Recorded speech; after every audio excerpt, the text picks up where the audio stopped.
del Gobierno de Colombia. Muy buenos días, ministro.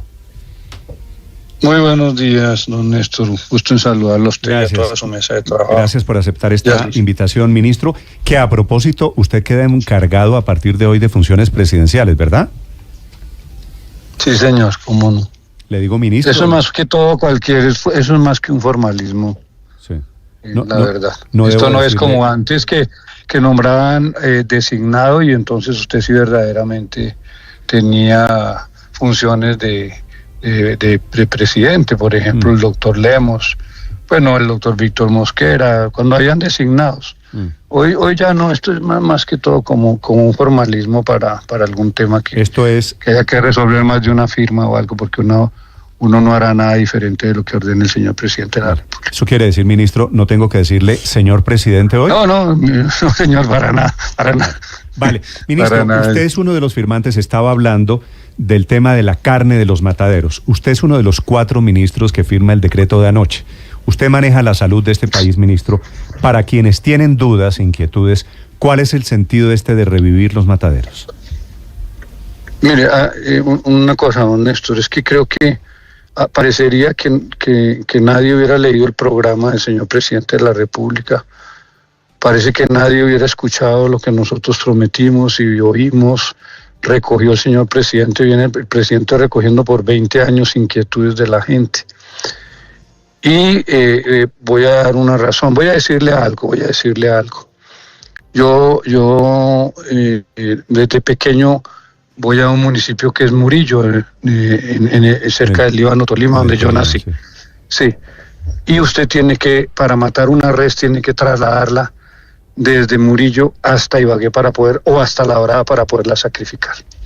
¿Qué es lo que se ha generado? Una situación de abigeato. Lo saben los ganaderos, lo sabe todo el mundo. Matan en el potrero, terminan en las carnicerías.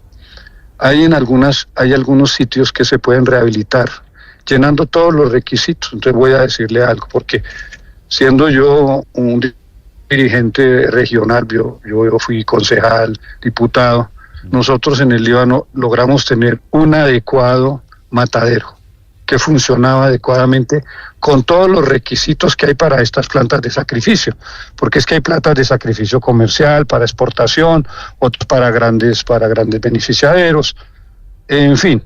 Esta era un matadero que se hizo, se hace choque eléctrico para no maltratar al animal, se cuelga inmediatamente, se desangra en el aire, se expresa en el aire, se usan operarios que ya están entrenados y se logra sacrificar. Si hay, por ejemplo, funcionando esta plaza, estoy diciendo en el Líbano, Tolima, doy un ejemplo muy claro, va a llenar todos los requisitos, tiene que haber control sanitario por la alcaldía. Generalmente ellos tienen un veterinario, mira anticipadamente el día anterior en qué condiciones están los animales, ¿no es cierto? Hay muchos animales que no son novillos, que no son de exportación. ¿Todavía matan a los animales en esos mataderos con choques eléctricos? No, pues depende en ese tiempo. Estoy hablando de lo que hacíamos hace unos 20 años, 30 años, ¿no es cierto? ¿Cierto? Hay que insensibilizar al animal antes para poderlo desangrar, porque el animal se desangra. Entonces, yo estudié zootecnia en Holanda hace ya muchos años, en los años finales de los 60, principios de los 70. Inclusive una de mis prácticas fue en un matadero que exportaba hacia los Estados Unidos cerdos, y yo estuve en toda desde el momento en que se le daba un choque eléctrico al cerdo y se subía y se desangraba. Hice todo ese ciclo en un mes y medio, casi 2 meses que estuve trabajando en esa planta, aprendiendo todo ese tema desde ese sitio hasta donde terminan ya mandando en canal, en cuartos fríos, etcétera. Entonces, generalmente lo que sucede aquí es que es carne que se consume, se sacrifica hoy y se consume hoy mismo. Eso no es carne diferente. Ya cuando usted tiene cuartos fríos, etcétera, es para allá un mercado muy grande. Entonces, aquí lo que estamos tratando es regular algo que creemos nosotros que cumple y primero tiene que cumplir con todos los estándares, no estándares de exportación, no estándares de una comercialización grande en donde van a cuartos fríos y se hace maduración, etcétera, sino es un consumo especialmente en ciertas regiones apartadas del país, en donde los costos de trasladar una res hasta un centro poblado y hay 200 kilómetros de distancia, esto hace una situación primero de aumentar el costo de la carne para la gente. Uno de los costos más altos, y es increíble, es la carne bovina. Mucho sacrificio. Recuérdese que los animales salen 50% terneros y 50% hembras. Muchas hembras se sacrifican en Colombia. Sí. Muchas hembras se sacrifican en Colombia. Ministro. Entonces, y hay animales de desecho, digamos vacas de producción que ya terminan. Generalmente estos mercados son los que se dan en estas regiones, y lo que queremos pasar es del abigeato y de la matanza en tierra, en los potreros, para poder tener sitios más adecuados de pequeñas plazas de sacrificio, plantas de sacrificio que cumplan con todos y cada uno de los requisitos. Sobre eso, ministro, quiero preguntarle, porque varios expertos nos dicen que de hecho la calidad de la carne mejora y es recomendable dejarla varios días bajo refrigeración. Sí. Que la carne del sacrificio, la maduración, y luego el consumo inmediato. Claro, eso pues, que usted llama maduración es cierto. Exacto. Esa es la maduración. Para que madure se necesitan unas condiciones para la maduración, refrigerarla. Lógico, sí señor. Pero entonces eso ya es un mercado comercial muy grande. Esto generalmente es lo que sucede en un pueblo. Usted va a un pueblo, ellos matan, sacrifican y venden inmediatamente, llegan los campesinos de afuera y se llevan su carne para sus fincas.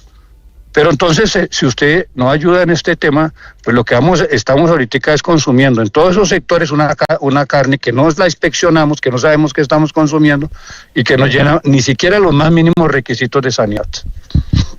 Ministro, pero entonces, ¿en cuánto bajaría el precio de la carne? Porque según nos acaba de decir el presidente de Asofricol, el señor Urrea, únicamente se reducirían en un 1%, relajando los estándares. ¿Usted qué es lo que nos puede prometer de cuánto bajaría el kilo, por ejemplo, con estas medidas gracias a este decreto? Ministro. En esa zona, en esa zona, sí, en los centros urbanos no baja la carne. La carne hoy es increíble que hoy sea más barata la carne de cerdo y de ministro, se me está reconectando, creo que es ese pitico. Es el ministro de Salud, Guillermo Alfonso Jaramillo. Acaba de decir Paola, me da la impresión que esto merece un poquito de aclaración, que en los centros urbanos, le entendí al ministro, no va a bajar el precio de la carne. Ministro, ¿está?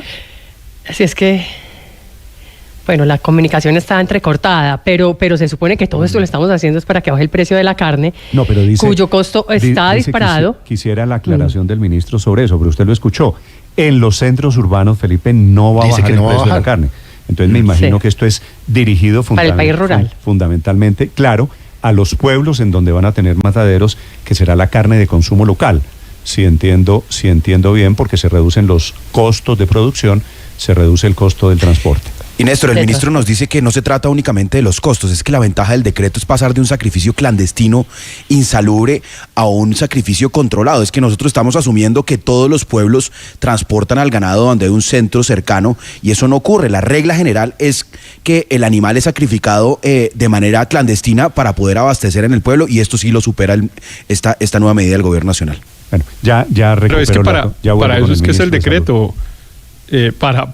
No para cambiar una forma de sacrificio extraordinaria que tenemos hoy y dañarla, sino para tratar de que en unas modalidades que se están desarrollando en distintos lugares de Colombia, en donde efectivamente se está poniendo en riesgo la población cuando consume ese tipo de carne, pueda al contrario sacrificarla en unas condiciones mejores que lo hace hoy en el potrero. No es para tirarse a nadie, ni para envenenar a los pobres, ni para no, es al revés, es para Héctor, facilitarles sí, el sacrificio. Pero acaba de reconocer el ministro que habría una carne para los municipios, una carne para los pueblos con unas que no es la carne premium, y es una carne también, de menor calidad. Y una carne diferente, la de los frigoríficos para lo que él llama centros urbanos, ¿verdad? Así que sí vamos a tener carne diferente. Es que es la diferencia entre Chapinero y Bocas de Satinga, claro. Y resulta que aquí legislamos para Chapinero.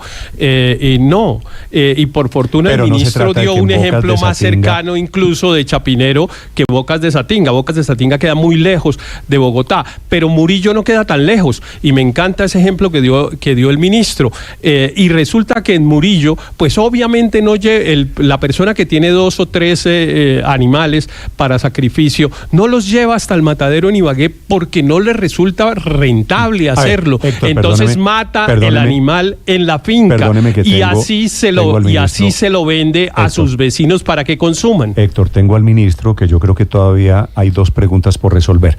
Ministro Jaramillo, ¿me escucha? Sí. Sí, señor. Vale. Ministro, me estaba diciendo usted y le pediría que termine la idea porque se nos interrumpió la comunicación.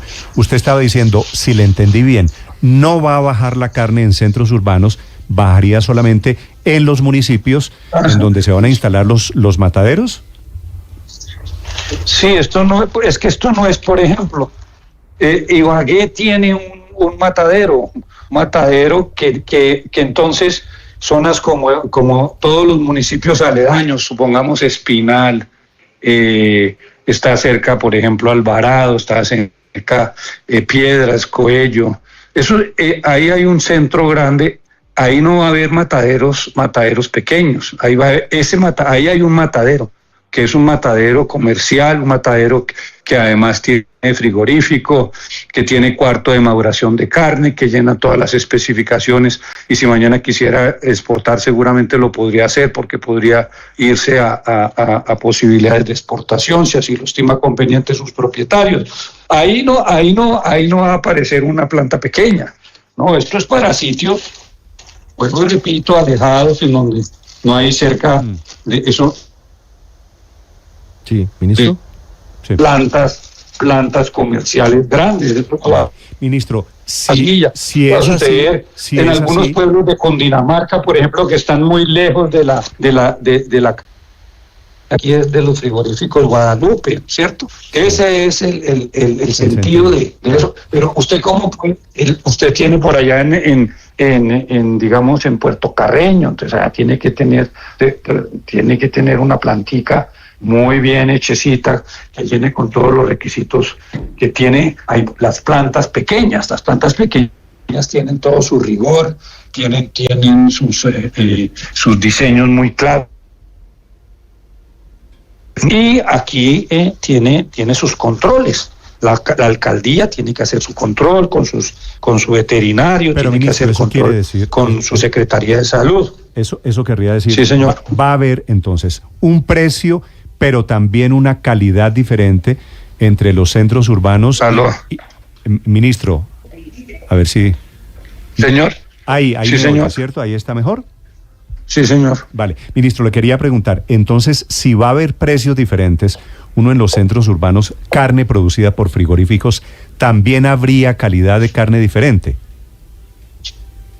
No, bueno, es que esto... Aquí estamos confundiendo varias cosas y por eso si se lee bien el proyecto, una ciudad como Bogotá tiene su frigorífico, por ejemplo. Ahí se abastece Bogotá de ese frigorífico. Tiene un frigorífico que llena todos los requisitos, hay controles del INVIMA. Ibagué tiene, por ejemplo, su matadero. Lo mismo corresponde, por ejemplo, para Barranquilla. Medellín tiene sus mataderos. Eso va a seguir operando común y corriente. Esto es más bien para sectores apartados, para municipios que están alejados, que tienen que hacer. Por eso yo mencionaba esa situación de un municipio como Murillo, cerca del Nevado del Ruiz, que tiene que... ¿Aló? Sí, aquí estamos, ministro. Bueno, que tiene que recorrer casi 200 kilómetros para poder traer un animal, para matarlo en Ibagué, volverlo a llevar hasta Murillo. Eso primero, los animales sufren de estrés. Segundo, las carreteras son complicadas y difíciles, entonces los animales se aporrean mucho, se deteriora la carne, se pierde peso, ¿no es cierto? Por eso, por ejemplo, cuando usted, ¿para qué va a sacar traer el ganado del llano, traerlo hasta Bogotá. Uno debería sacrificar el ganado en el llano, porque pierden menos kilos, se beneficia mejor la carne, se maltrata menos los animales y la carne, ¿cierto? Sí. Entonces, lo que aquí estamos es tratando de solucionar un problema que no está aquí en las grandes ciudades. Ese problema no es de las grandes ciudades, sí. Es un problema de los municipios alejados y que tienen una cierta capacidad, porque esto no va a ser para los municipios muy pequeños. Los municipios pequeños van a tener que organizarse entre ellos para poder tener y así lo dice y lo estipula, y lo estamos estipulando, y vamos a ver cómo les podemos ayudar para que puedan tener su planta de sacrificio, se unen los municipios y distancias cortas y pueden solucionar el problema porque tampoco vamos a incentivar unas plantas de sacrificio que no cumplan con la normativa para las plantas pequeñas de sacrificio, que tienen que tener todas las condiciones de sanidad y por supuesto eso tienen que tenerlo para poder operar. Ministro, varios expertos, entre ellos cito al médico salubrista Luis Jorge Hernández, dicen que este decreto puede generar riesgos, entre otros, de un aumento de enfermedades transmitidas por la carne, que implicaría deterioro de la salud pública, en especial de niños, niñas y de las poblaciones vulnerables. ¿Quién se va a encargar del detalle y del seguimiento paso a paso del control de salubridad de los mataderos? Por lo que yo le digo, todas estas plantas que están ahí tienen que llenar con los rigores sanitarios. Un pueblo pequeño generalmente tiene un médico veterinario. Afortunadamente tenemos médicos veterinarios en muchas partes del país y trabajan muy eficientemente. Entonces, ahí tiene que haber un control sanitario. No solamente por el veterinario que va a hacer un examen, que tiene que hacer un examen el día anterior, porque los animales llegan antes del sacrificio, llegan el día anterior, se hace una revisión muy detenida, como siempre se hace por parte del veterinario, y por supuesto, inclusive el veterinario tiene que pasar después, una vez ya está sacrificado el animal, tiene que mirar con rigor que las vísceras y todo cumpla con los requisitos que estipula el sacrificio de animales. O sea ministro, una última pregunta entonces sobre yo creo que es que, lógico, esto siempre trae, pero nosotros lo que estamos tratando de solucionar es un problema que nos solicita la gente y que lo vemos de verdad necesario. Precios, sanidad, va a tratar de eliminar mucho el abigeato, tratar de impedir al máximo el sacrificio en potrero. Ese sí no tiene ningún tipo de control, ese sí claro. Es un problema que tenemos hoy. Vaya y pregúntele usted a las gentes de los ganaderos de muchas partes del país cómo el sacrificio se está haciendo en potrero hoy. Entonces, pero la motivación en últimas, ministro, es efectivamente el tema precio, que es por excelencia la motivación de este decreto. También, y le quiero preguntar, por ejemplo, Antioquia lidera la lista de departamentos en el país con mayor número de mataderos cerrados, tiene 61 mataderos cerrados. Como usted dice que esto va a impactar el precio en algunos municipios, ¿podría decirnos, por ejemplo, en cuánto va a bajar el kilo de carne en Jericó, en Abejorral, en Tarso, en Támesis, que hoy por hoy tienen estos mataderos cerrados? Yo no le podría, la verdad, ese sí ya no es un tema de precio, sí no podría decirle, pero sí le puedo asegurar a usted, por el costo del transporte, traer, por ejemplo, y se lo digo yo, que en alguna ocasión, no ahora, pero diga usted, yo antes tenía mucho contacto con pequeños ganaderos, porque allá en la tierra del Líbano y especialmente en Murillo, en donde tengo una finca de 5 hectáreas, tengo contacto con ellos, pero el aumento del precio del transporte desde Murillo hasta Ibagué y regreso hacía que la carne en ese momento pudiera tener un aumento en ese tiempo hasta de 5,000 pesos cuando se estaba vendiendo la carne en 15 o menos pesos, ¿no es cierto?, por el transporte. Es que desafortunadamente hacer un trayecto de casi 400 kilómetros, además, ¿qué sucede cuando usted llega a esos grandes a esos grandes mataderos. A usted le entregan no le entregan ni el cuero, no le entregan las vísceras, entonces le entregan solamente ya lo que es el carcas del animal. Y pues usted llega a algún acuerdo con los del matadero. ¿Qué es el carcas, ministro? Bueno, es ya el bloque dividido en dos que ya no tiene piel, ya no tiene nada, está limpio, no tiene ni vísceras ni tiene cuero, ¿no es cierto? Entonces, ¿qué sucede? Resulta que en el pueblo, yo todavía recuerdo cuando de pequeño yo iba al matadero en el Líbano, por algunas circunstancias, porque mi señor padre tenía a uno que otro animal, y de pronto íbamos a ver matar los animales, y cuando se desangra, la gente recogía la sangre. Mucha gente pobre iba y le regalaban sangre. Y eso es y eso se llama claros, los llaman claros, y con eso se alimentaba mucha la gente pobre, ¿no es cierto? Los claros. Entonces, ¿qué sucede en un matadero de esos pequeños que se utiliza todo y el carnicero entonces tiene todas las menudencias que se llama? No, es que la gente a veces come callos y no sabe que está comiendo estómago. No, le dicen bofe y resulta que está comiendo pulmón o come corazón. Todo eso se utiliza en esos pueblos, ¿no es cierto? Y entonces le sirve mucho las vísceras, le sirve el cuero, porque entonces el matarife vende el cuero, y hay se genera una cierta economía muy artesanal ahí en el pueblo. Entonces, y matar, diga usted, 20 o 30 reses el fin de semana, porque vuelvo y repito, ese es un mercado de fin de semana. Generalmente nadie mata entre semana, porque es que dependiendo del pueblo, ¿no es cierto? Unos mercan el sábado, otros mercan el domingo. Eso se ha perdido un poquito de tradición, pero los campesinos salían o el sábado o el domingo, dependiendo si eran liberales o conservadores. Entonces, así era antes, ahora se ha perdido un poquito esa tradición. Pero era en ese momento en donde se mataban en un pueblo grande que tuviera mucho comercio, 20, 30 reses, 15 reses, 20 reses. Y eso genera un comercio importante, porque es el fin de semana. El fin de semana generalmente que sucede esa matanza. Estoy de acuerdo con usted en casi todo, menos en lo de los claros. No se me ocurre nada más espantoso que ese tema de los claros.